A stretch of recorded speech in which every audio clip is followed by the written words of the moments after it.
magandang kayo. Happy birthday, eh. Thank you for inviting me here. Bago po tayo mag-umpisa, meron tayong pakikinggan sa parang normal life situation. Ladies, come on.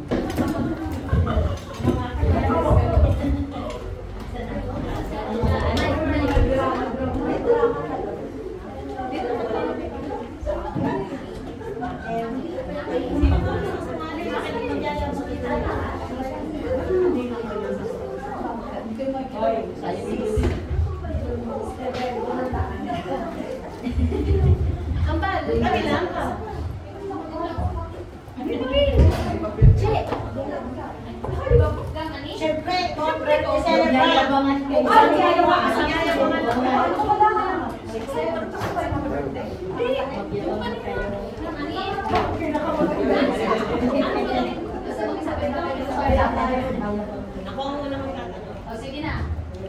Ready? Go! Lipatayin mo yun, ha? 5 minutes lang, oh. Uy! 1 minute ako. Matanong ko lang, mga trabaho ng mga tatay nyo, meron ba kayong mga tatay na mayayaman o ano? Ang tatay ko? Ang trabaho ng tatay ko. Driver ng barko. Ikaw? Tatay ko? Sige ko. Ay! Diba? Yung tatay ko nangapit bahay. Ay, ikaw naman. Tatay mo lasinggero din. Ay, nako, bakit ganon? Ikaw, tatay mo hindi. Siya. Ang tatay ko, general. General problem siya ng pamilya namin. Glory to God, alam ko, nakatapuin siya ni Lord. Amen! Pero bakit ikaw, Beshi? Ikaw naman ang tahi-tahimik mo. Saan tatay mo? Ang trabaho ng tatay mo? Wala akong tatay. Oy, tatay ko. Kontraktor. Kaya lang, kontraktor naman. Yun na yun. Okay.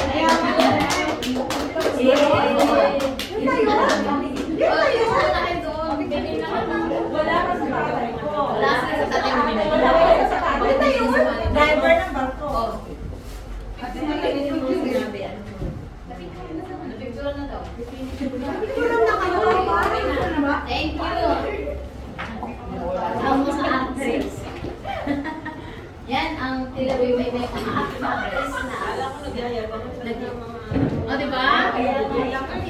Ngayon, meron pa kayong narinig ba natin yung mga sinabi nila? Yes.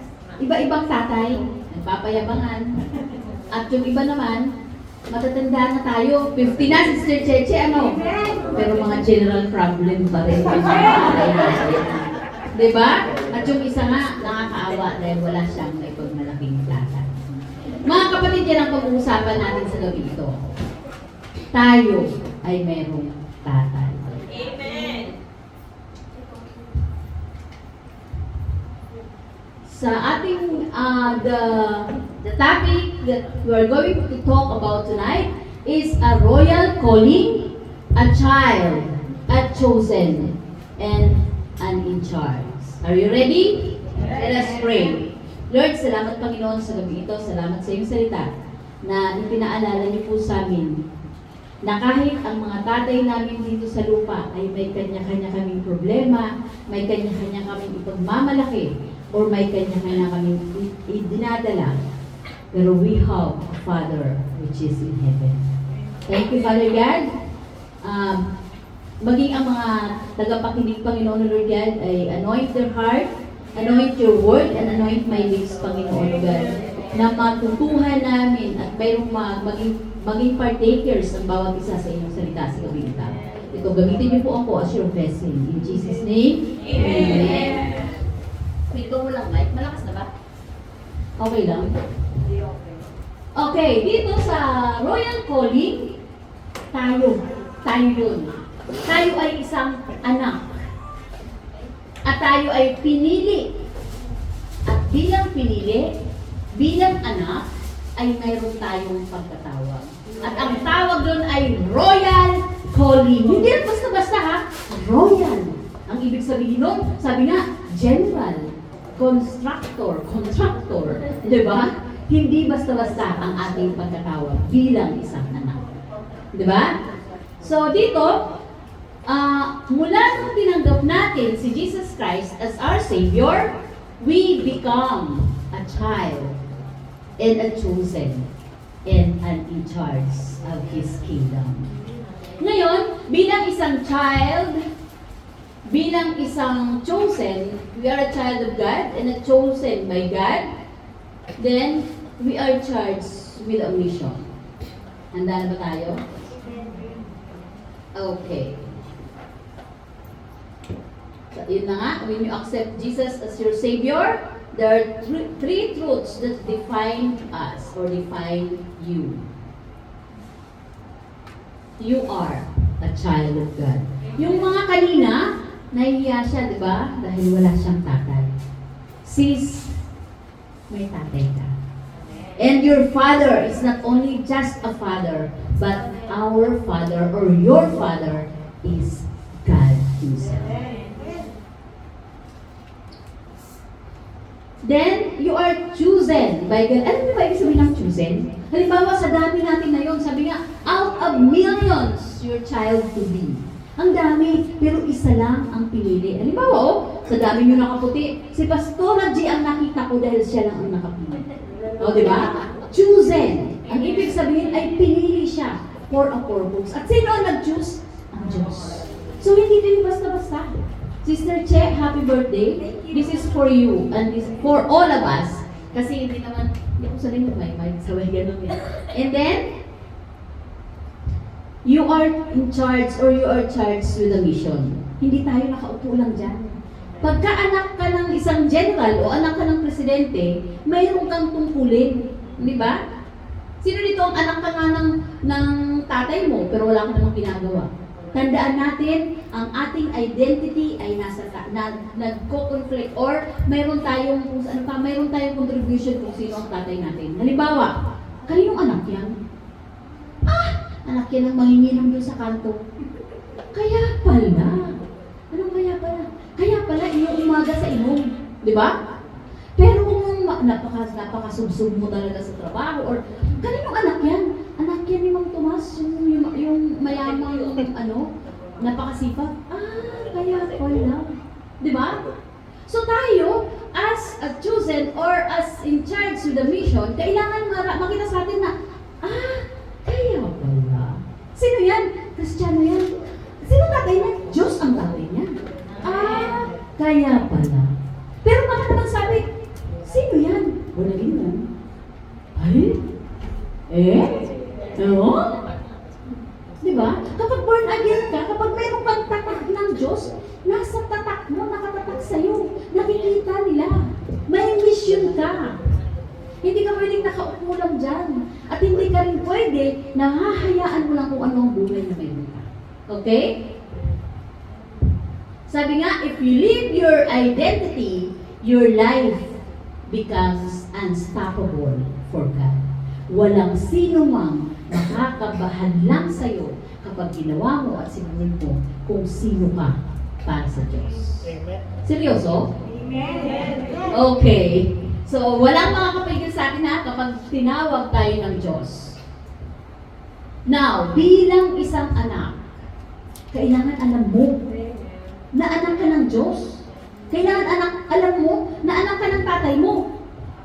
Naranasan mo na ba na anak ka sa labas? Yung sino tatay niyan? Balita ko, anak yan ni Mang anak yan ni Mang sino pa balik sila. Alin? Yung tatay mo, yung kapitbahay nila. Di ba? Or meron naman, yes, sometimes we, as a child of God, hindi tayo anak talaga ng Diyos. Ano sabi mo, Sister Ben? Yes. Ampon tayo ng Diyos. Noong panahon na yun, noong panahon ng Romans, ang mga ampon, kapag nag-aral tayo ng history, sino dito ang nag-aral ng WISL, yung mga noong mga araw, kapag ampon ka ng hari o ampon ka ng isang mataas na opisyal, ipinapasa sa'yo yung pamana. Yung ikaw ang nagiging heirs, yung pangalan nila, kung ano ang kayamanan nila. Ang ngayon. Yung ampun ngayon, hoy, ampun ka lang. Diba? Hoy, wala kang karapatan, ampun ka lang. Noon, kapag sinabing ampun, mataas. Dahil ampun siya. Noon, mataas sa kanila ang tinatawag na ampun. Sa atin ngayon, walang karapatan. Ako, ampun lang yan. Para bang pag-ampun, ampun ako. Walang karapatan, walang magulang, kasi ampun lang. Pero noong panahon na yun, kapag ampun ka, wow! Pero mo, hindi na tinitingnan kung sino ka, kung ano ang pinanggalingan mo, pero kapag inampun ka nila, mararanasan mo kung ano ang meron ng pamilya na yun. Amen. Diba? Ganon tayo sa Diyos. Ampun nga tayo, pero nagkaroon tayo ng karapatan na tawagin siyang Abba, Father. Diba? Okay, let us read Romans 14 to 17. Nag-ano lang ako? Everybody? For those who are led by the Spirit of God are the children of God, and the children and heirs of God, and co-heirs with Christ. Wow! Wow nga tayo? Wow! Diba? Hindi lang palang ganyan yung mga milyones dito. Sino may milyones? Hindi lang yun. Tagapagmana.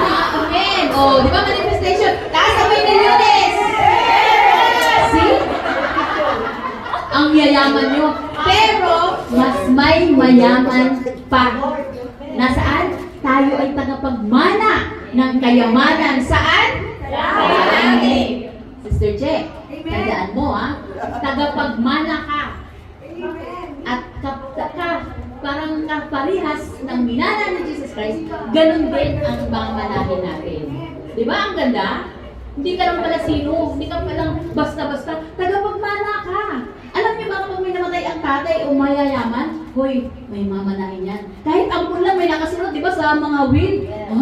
Bakit siya binigyan siya ng ano? Ampun lang naman siya. Pero sa atin, parehas. Si Jesus Christ, co-heirs tayo ni Jesus Christ. Hindi sinabi na mas mababa ang mamanahin mo dahil si Jesus Christ ang tunay na anak. Parehas. Ang ibig sabihin, be saved. Di ba? Amen. Di ba amazing? Amazing. Na ang kayamanan o kung ano mayroon si Jesus Christ ay yun mayroon ka din. Okay? Diba? A child of God means, ano nga ba? You belong. Kanino ka belong? Wow! Kanina yung mga problema, yung mga tatay na lasinggero. Ngayon, sabihin nyo, lasinggero ka ng tatay ko, but I belong to the Heavenly Father. Diba? Erase na yung lasinggerong tatay. Kasi dito sa earth, hindi na tinitingnan ng Diyos kung anong mayroon ka. Ang tinitingnan niya, ikaw ay anak ng Diyos. And you belong to Him. Nakon? To the Father, kahit ano ba yung tatay mo. Alam mo, malaki kami pamilya. Bakit? Ang tatay ko, maraming anak sa labas. Diba? Tapos kung anak ka sa labas, nakakalungkot kayo maging anak sa labas. Diba, tatay mo anak sa labas? Yung mga pamilya nila ang yayaman, tapos ikaw dahil anak sa labas, parang kita ko yun. Ang sakit. Diba? But then, if you belong to the Father, you can say, my Father is the great man. Amen. Nakon? When you are a child of a king, nararamdaman niyo ba kung gaano ka-privilege ang isang anak ng hari? Di ba kapag anak ka ng hari, ang hari nga hindi na mabali. So kapag anak ka ng hari, di ba napakasarap ng pakiramdam. Next. You are loved unconditionally. Yung tatay mo nasaan? Saan pagwalang. Di ba, paglasing ang tatay mo, tay, may assignment ako. Maya na yan. Di ba? O kaya naman, nasirang nanay mo. Nang-aaway pa dahil lasing. O kaya naman sabi, wala akong tatay. Pero, the Father that we have in heaven, which is our God, He loves us unconditionally. Madapa man tayo, magkasala man tayo, whatever we do. Kahit nasaktan natin siya ng maraming beses, dahil nga unconditionally, hindi niya sinabi dyan na, oy, Jenaline, mahal lang kita kapag sumunod ka sa akin. Mahal lang kita kapag ka na humayo ka. No. Madapa ka man, may mangyari na sa'yo, nagsinungaling ka man, mahal ka pa rin. Kasi walang kondisyon. Yun ang tinatawag na walang kondisyon. Pero sa pagmahal mo, di ba? Pag sinabi mo, mahal kita. Pero, di ba? Mahal kita, basta. May mga kondisyones. But God loves us unconditionally. Walang kondisyon. Nakon? Alam na natin yun, di ba? Next, you have an inheritance. Yun nga, kapag may pamana, palakpakan nga natin ng Diyos, dahil anumang oras, tandaan natin na huwag kayong matatakot when it comes to last time, last days or last minute natin. Dahil may naghihintay na pamana sa atin sa langit. Amen. Alam niyo ba kung gaano daw kaganda? Daw. Dahil wala pang nakakita, but it is written in Revelation kung gaano kaganda ang langit. Wala pang makakapantay sa kagandahan at sa kayamanan. Pero ang tatapakan mo doon ay mga gold, mga perlas na wala pang nakakaalam. Pero dito, ang gold ang mahal-mahal. Pag namatay ka naman may iwan. Tapos ang kaprasang gold, pag-aawayan. Diba? Yung yaman mo, yung mansion mo, pag naiwan mo, pag namatay ka, maiiwan mo. Pero, kapag anak ka ng Diyos, ang yaman sa langit ang naghihintay sa'yo. Amen. Diba? Napakaganda? Kasi doon, wala nang hirap. Yun na yung eternity natin. Kaya kapag meron kang ama na nasa langit, if you are a child of God, you are somebody. Amen. Ang sarap nun, ha? Hirap na hirap ka dito humanap ng pera. Mag-ipon ka. Saan daw? Sisrisa? Kayamanan sa langit. Diba? Mag-ipon ka kayamanan sa langit. Kasi doon ay walang nanihira, walang dilubyo, walang disastros, walang bagyo, walang anuman, hindi matutupok. Di ba pagka milyon yung mga bumaha, yung mga nalindol, yung mga nasunog, umiiyak sila dahil ang kayamanan na pinaghirapan nila. Hindi na, yung ibang nagpapakayaman, hindi na kumakain, mind you. Hindi na sila nag-delay off. Bakit? Kasi kailangan may kapusin ang bahay ko. Uy, milyon na yung bahay ko. I-flex pa nila ang bahay nila. Tayo ba? Piniflex ba natin ang heaven? Oh, Sister Lenny lang Amen! So, siya lang ang siya pa lang, ha? Dapat lagi nating inaano. Pinagmamayabang natin na mayroon tayong kayamanang naghihintay. Saan? Sa langit. Ganda, di ba? Di ba? Para namang nalulungkot kayo. Oo, see?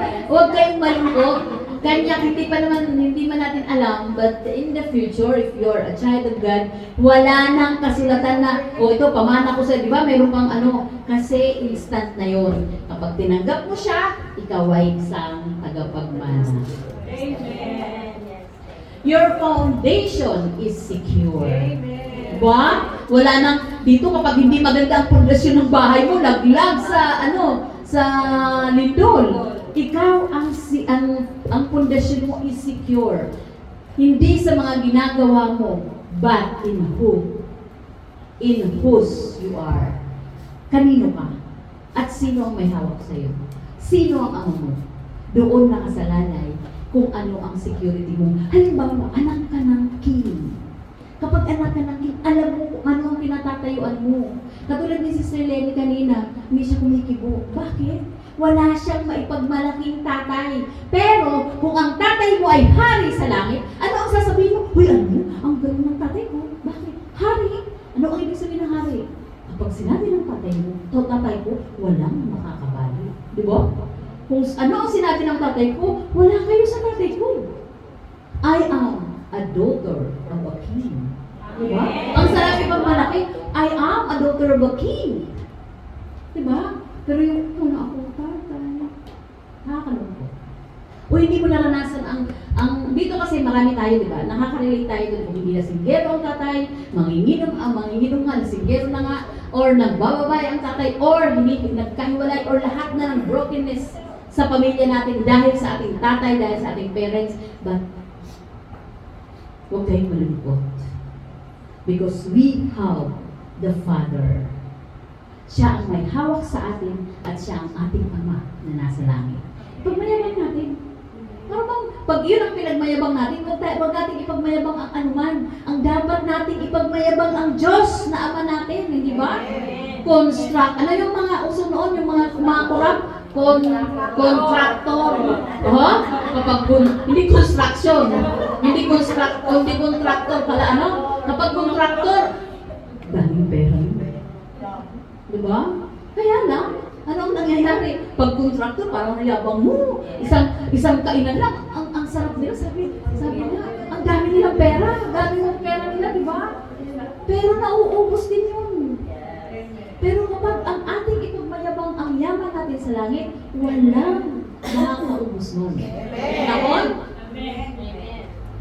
Next is, if you are chosen, remember why you are here. Bakit ka nandyan? Bakit ka nandito? Yes, pinili ka. Tandaan nyo, napakadami. Ilan ang kaibigan mo? Ilan ang kakilala mo? Bakit ka nag-iisa dyan? Bakit dadalawa kayo dyan? Dahil pinili ka. Kapag ikaw ay pinili, meron kang tungkulin. Tandaan mo, hindi aksidente kung bakit ka naging anak ng Diyos. Hindi aksidente kung bakit ka pinili.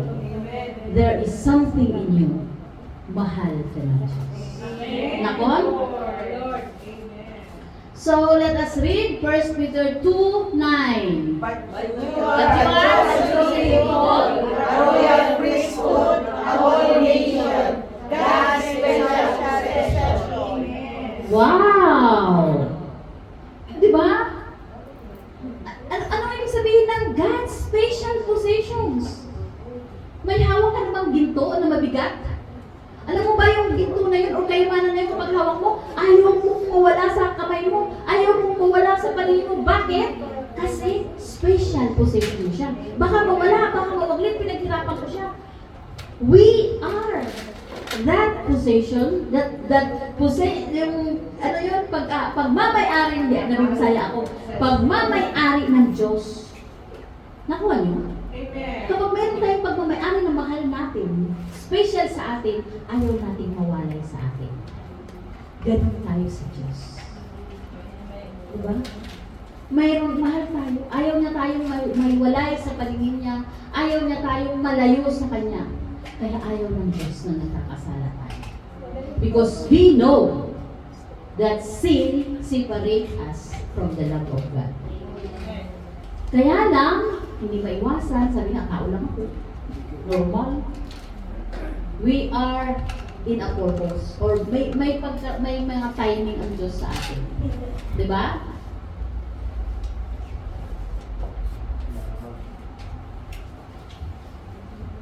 Sabi dyan? Basahin nga natin?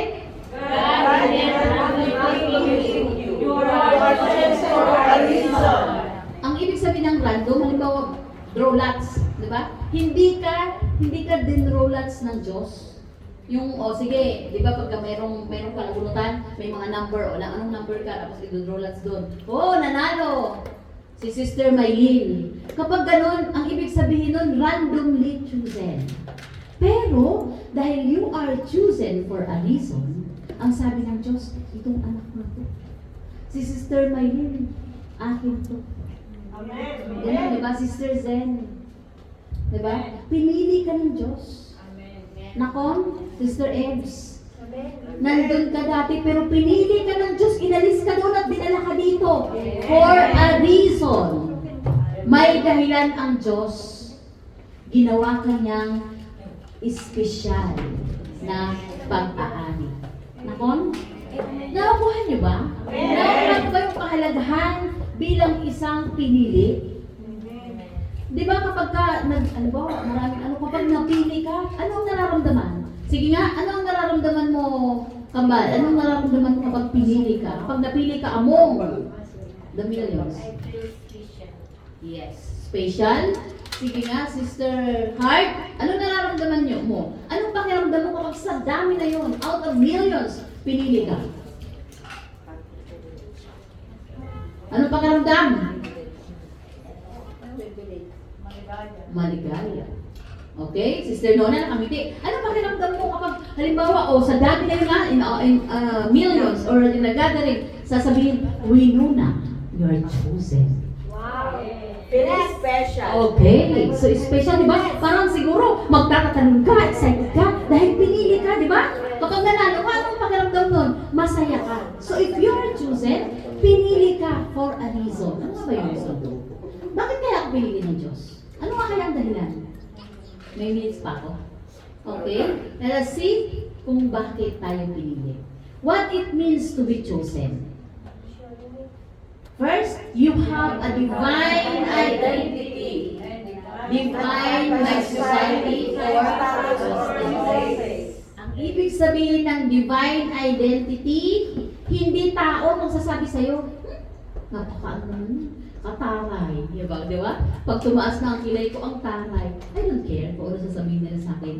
Basta sumusunod ako at ginagawa ko ang pinagagawa sa akin. Amen. Divine identity. Nakon? So kahit ano sabihin sa inyo, you are set apart for God's glory. Ang ibig sabihin, hindi ka nandun sa karumihan, pinili ka dahil mayroong ipagagawa sa iyo ang Diyos sa ikapurihan niya. Amen. Di ba yung iba doon, nagsisipagsugal, tinanggal ka doon. Dahil may ipapagawa sa iyo. Yung iba doon, alam niyo na kung ano pa, pero inalis ka doon. Remember who you are before God calls you. Nasaan kayo? Naisip niyo ba yun? Nasaan kayo before? Pero inalis ka, you are set apart. Inalis ka doon. At dinala ka sa isang lugar para magamit ka ng Diyos para sa kanyang kalulatian. Napakaganda, di ba? Kung ako lang ba? Ang nagaganda ng doon. Tandaan natin mga kapatid, may kanya-kanya tayong pagkatawag. You are chosen for God's glory. Hindi man ngayon, dahil ngayon nakaupo ka pa lang, pero nagsisipag-aral, tingnan nyo nga, yung mga talent nyo, ginagamit nyo sa kaluwalhatian ng Diyos. Ganda, di ba? Kaya pag pumayag na nandiyan ka lang nakaupo, lifetime, tagapakinig, you have a purpose. You are valuable and significant in this kingdom. Ano ang ibig sabihin ng valuable? Diba? Mayroon kang value. Ang ibig sabihin nun, kapag ang isang daan ka, mayroon kang tatak. Mayroon kang halaga sa Diyos. Sa kanyang kaharian, hindi ka sino lang. Kaya pag may nagmaliit sa'yo, no, I'm the daughter of the King. Ano man ang sabihin nyo, sino man ako, mahirap man ako sa paningin nyo, ganito lang ako sa paningin ng tao, ng mga tao na yung mga kasama ko dati, minamaliit nila ako, inaaway nila ako, I am the daughter of the King. Mahalaga ako sa Diyos. Diba? Napakaganda nun. Hindi ka man kilala ng mundo ito, pero kilala ka ng Diyos. Ang Ama natin sa langit. Napakaganda. Diba? Okay. Now, being chosen is a privilege. Hindi lahat pinipili. Ilan lang tayo? 1, 2, 3, 4. Pero napakadami na nasa labas. Kami nga ilan lang kami. Nakakalungkot. Kasi, hindi pa sila tinawag. Di ba? Darating ang panahon na kapag tinawag na sila, doon pa lang nila mararanasan kung paano at kung ano ang maging chosen. It comes with a responsibility. Hindi ka tinawag at hindi ka nandyan dahil may privilege na nga at pinili ka nga ng Diyos for a reason, pero mayroon kang tungkulin. May responsibilidad kapag anak ka ng hari. Kasi ikaw ay isang prinsesa. Hindi pwedeng nandun pa lang, nakaupo ka lang lagi, di ba? Mayroon kang i-maintain or mayroon kang gagawin in the kingdom of God. Tahimik sila. Okay, seryoso. Number 3, in charge. Live your mission. Tandaan natin, anak tayo ng Diyos. Ano pa? Everybody? Anak tayo ng Diyos. You're a child, a chosen, and in charge. Kapag in charge ka sa isang gawain, halimbawa, Sister Del, alam na yan, kapag siya in charge, hindi siya tutulog. Tawag siya, kailangan kita. Diba? Punta. May mga, the story behind the scene. Amen. Kaya kapag in charge tayo, mayroon tayong mission. Hindi tayo pwedeng, kasi pagkatapos nun, hindi maganda ang ano. Kasi si Sister Del, sumakit ang ulo. I rebuke. Parang gano'n, hindi niya nagawa. Hindi niya nagawa yung ano. Sasabihin ni si Che, hindi maganda yung aking kwarto. Diba? Kasi hindi nagawa ni Sister Del yung kanyang mission na igawa at ipaghanda si Sister Che ng decorations for her 50th birthday. Since ginawa niya ang kanyang pagiging in charge, nakita naman natin ang result. So let us read Ephesians 2:10. God's hand is working.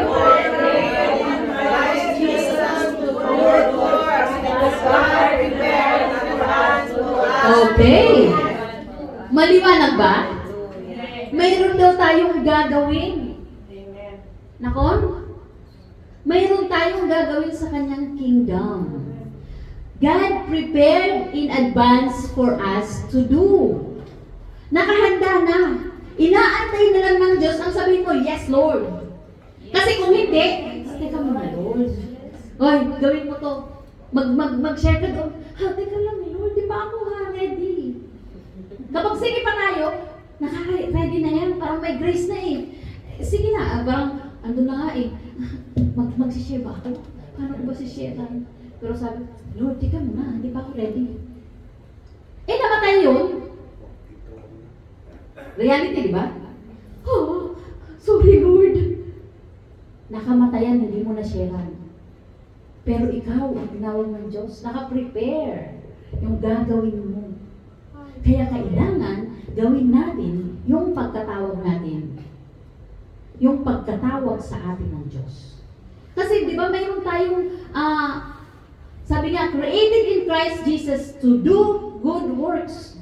Huwag na natin ilayo kung si Sister Del. Hindi niya nagawa yan. Natapos ang birthday ni Sister Che. Ano sa palagay niyo? Happy or not happy? Pero kapag ginawa natin, namatay man siya, magpasalamat pa sa'yo. Masaya ka dahil kita-kita tayo sa langit. Pero kung sabihin, kapatid, magkikita na lang tayo sa langit. Naghihingan. So, namatay. Kapatid, kita tayo sa langit. Hindi mo nga na-sharean eh. Saan siya pupunta? Nakon?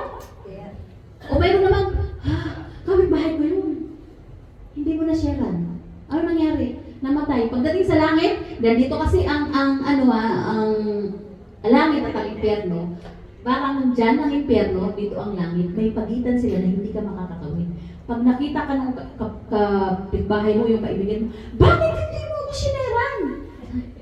Naulan ko ng oras sa'yo. Nauna ka kasi sa akin. Hindi. Di ba?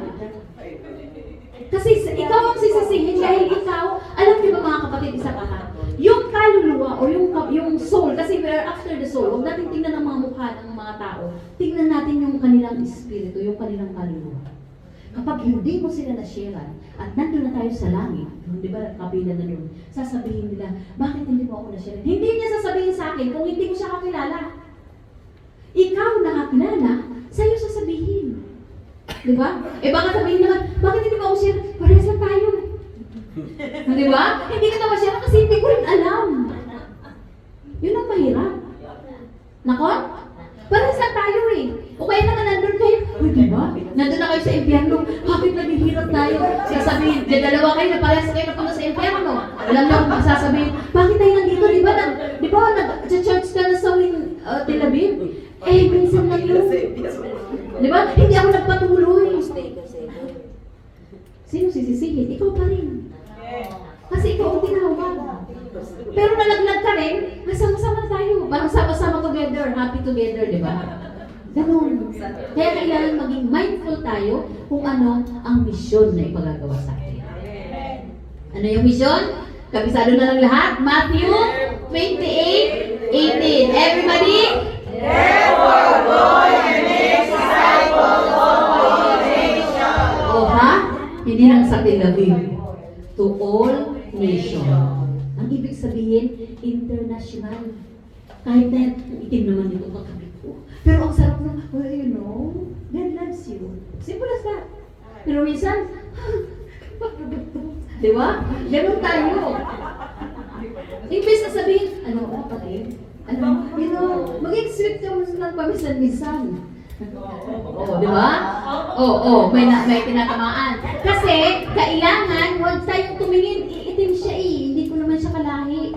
Ano siya puti siya Kailangan, to all nation, international. Kasi ang soul natin, hindi mo sabihin, Pilipino. O dito kayo mga Pilipino, ha? O dito kayo mga Hudyo, ha? Sa langit, sama-sama. Nako, hindi nakati, o mga magaganda, o mga banda. Hindi. Pare-parehas ang kaluluwa, langit o langit ang lahat. Impyerno o impyerno. Walang nasa gitna, walang purgatorio. Sino ba ang magdadasal sa inyo kung nasa purgatorio? Wala, hindi totoo yun. Okay? Next. Uy, may next ako yun. Being in charge means you have a mission. May mission kayo, tandaan yan. Ano nga ba? You have a mission. Ano yung mission? Matthew 28? Go and make disciples of all nations. Okay, so that is your mission. Number 2, next. You are empowered to fulfill it. Hindi mo sasabihin, Lord, di ka muna, di pa ako ready. Nag-aral ka na nga nakatapos ka na ng SO, nagda-WISL ka na. Pagkatapos ng WISL, hindi ko pa rin alam, paano mag-share? Pastora, may kailangan ako dito, pwede bang share mo? Di ba? Hindi mo na pwede tawagin si Pastora ay busy. Meron din siyang mga souls na dapat alagaan. Ikaw. Ako ano? Amen. Kanya-kanya tayo. Bawat isa sa atin may kaluluwang nakakagalaga para sa atin. At sabi ng empowered to fulfill it, mayroon siyang binigay na lakas, na kakayahan sa atin. Hindi man daw tayo magsalita, but the light within us, Christ, the Spirit, God that is within us, kapag tinanggap natin si Jesus Christ, within us, magniningning sila. Ano meron ka? Bakit? Nakasimangot ka nga, pero mukha kang masaya. O di meron? Nakasimangot ka nga. Uy, pero ang dami niyang problema, pero bakit nakangiti ka pa? Because there is God. Parang may peace ka, pero sa kabila ng ganito nangyayari, may gera na nga sa Israel. Pero bakit yung mga Pilipino sa Israel, parang ang sasaya pa rin? Sanay na! Sanay na kahit ibala sa kanya yung mga yan, patatag. Di ba? Mayroon pa silang mga issue na mga taga-Israel ganito. Kaysa sa, mas mabuti pa rin sa ibang bansa kaysa sa Israel, kaysa ibabala sa kanya. Pero, ano ang katotohanan doon? We have peace because we have Christ. Nako? Yun ang maganda doon. Hindi yung, million, ilan yung mga sahod, di ba? 150,000 naman. Magkano pa, ang laki ng mga sinasabi nila. Which is, hindi naman ito. We have peace because we have God. Amen. We are empowered because God empowered us. Di ba? Next, you have authority. Through Jesus to impact the world. Mayroon kang authority kasi anak ka ng hari Hindi ka pwede, di ba, tatay mo yun? Sige na, lapit mo lang, ano mo naman, sabihin mo sa tatay mo na papasok ako doon. Di ba, kasi anak ka. Meron kang power, meron kang authority. Sasabihin mo lang, tay, ganun tayo. Bakit may nagsasabi sa atin, Pastora, pray naman. Bakit ikaw? Ako noon, tanong mo kay Pastora G, pag may nagsabi sa akin, Pastora, pray nga. Ikaw ang mag-pray. Pero hanggang ngayon, ganun ako. I want you to experience, kasi born again ka rin, pero kapag lumapit sa inyo ang hindi mananampalataya at sinabi sa inyo, pray. Alam niyo kung bakit? Because they knew that you have the power because you are the child of the King. Diba? At ito pa, pag nag-pray, Pastora, salamat sa prayer mo kasi powerful. Sabi ko, bakit? Hindi ko na alam, diba? Basta powerful. Pero talagang nararamdaman nila. Kasi, anak ka nga ng Diyos Kaya lang hindi natin na-exercise. Bakit? Hindi natin alam na mayroon tayong kapangyarihan, na mayroon tayong authority. Hindi natin alam. Kaya nga, hindi talaga ako kakaano kasi. Bakit may kasi? Hindi mo alam. Kulang tayo sa pananampalataya. Who we are in the kingdom of God. Pero kung alam mo na anak ka ng hari, may karapatan ako. May otoridad ako. gagawin ko dahil malakas ako sa hari. Kaya tayo, we are the intercessor. Nag-i-intercede tayo kasi malakas tayo sa hari, di ba? Pero kung wala tayong lakas, hindi nga din ako kilala ng tatay ko. Nakon? Kung hindi mo kilala ang tatay mo, anak ka lang, di ba bulagin ka? Ibang primo mo lang, hindi nga. Ako nga nananalangin, hindi nga sinasagot ang panalangin ko. Bakit? Hindi mo alam. Yung power mo. Nakon? Amen ba dyan? Okay. So dapat alam natin, now God didn't just save you to sit back. Nakuha nyo? Hindi ka tinawag, hindi ka sinave, para lang maupo. But you are charged with making a difference. Kailangang maiba ka. Amen. Nakon?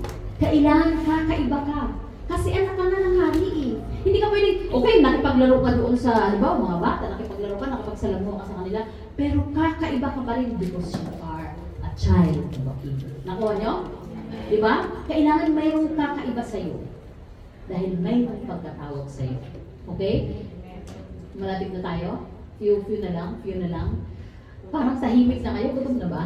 Okay. Now, how to live as a child or chosen and charged by a mission? How? Stay connected. Ano ibig sabihin nun? Sige nga. Ano ibig sabihin nun na stay connected, Sister Dalia? Laging may pananampalataya sa Panginoon. Okay. Or, palagi tayong makipagliig through prayer. Next, lagi tayo kailangan meron tayong connection. Kailangan alam natin na tatay natin siya. Listen to the Holy Spirit. Diba? Kapag ang Spirito ay nasa iyo, nangungusap siya. Pero bakit hindi ko naririnig? Siyempre, kasi hindi ko pa naririnig sa pagbabasa natin. Kapag iisa ang Espiritu natin, naranasan nyo yun? Kapag hindi mo siya ka-Espiritu, wala, nagbabangayan kayo. Pero mayroon din naman na nagbabangayan, normal lang. Pero kapag ka-Espiritu mo talaga, you are going to listen dahil mayroong binubulong sa'yo. Hindi man yan audible, pero through His Word. Okay? So, lagi tayong magbasa. Embrace your calling. Yun nga yung binasa natin. Lagi niyong tatandaan na mayroon kayong pagkatawag. Ang ibig sabihin ng embrace your calling, huwag kayong humiwalay doon. Ito ako, pinanganak ako dahil dito, kailangan kong gawin kung ano ang mission ko. Next. Diba? Act on your mission. Act. Hindi ka pwedeng hindi kumilos. Faith without work is dead. Kapag nandiyan ka, nananampalataya naman ako. Bahala sila. Basta ako saved na. Hindi pala yun. Kailangan pala natin, uy kapatid, kailangan pala natin mag-alaga. Kailangan pala natin mag-share. Kailangan natin kumilos. We're going to get out from our comfort zone. Ang hirap niyang sharean eh. Hindi naman siya nakikinig sa akin. At saka ang hirap din mag-share. Kasi pagtatawanan ako, kasi hudang magtawanan tayo. Kasi hudang anong gawin nila sa atin. Basta we are going to act. Tandaan natin, getting out from our comfort zone is not easy. Siyempre, ang sarap kaya sa sarili mong bahay. Pag lumabas ka na sa iyong comfort zone, mayroon ng discomfort. Kaya tinawag na comfort zone.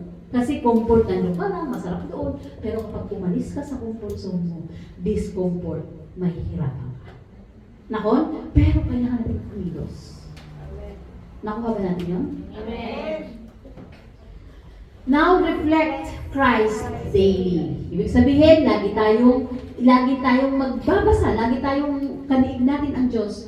Yung bang kapag si Jesus ang nasa lugar na to, ano ang gagawin niya?